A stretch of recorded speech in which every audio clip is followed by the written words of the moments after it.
Hello friends, அக்கா இன்னும் சோரோட்டி recipe share பண்ணவே இல்லை அப்படின்னு சொல்லி கேட்டவங்களுக்காக தான் இந்த வீடியோ. சாரிம்மா, நானே மறந்துட்டேன். நான் எப்படி செய்வேன்னு பார்த்தீங்கன்னா, ஒரு பாத்திரத்தில் கொதிக்கிற தண்ணி எடுத்துப்பேன்.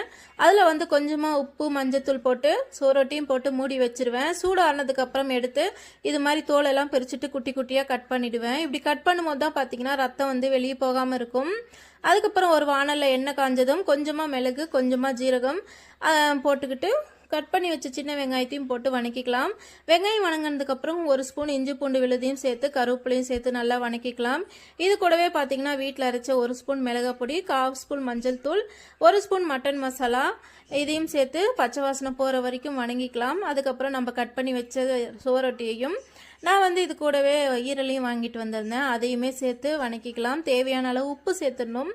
அதுக்கப்புறம் ஒரு 1/2 கிளாஸ் தண்ணி ஊற்றி மூடி வச்சுட்டா போதும். சூப்பராக ரெடி ஆகிடும். இறக்கும் போது கொத்தமல்லி தழை போட்டால் ரெடி ஆகிடும். அவ்வளோ.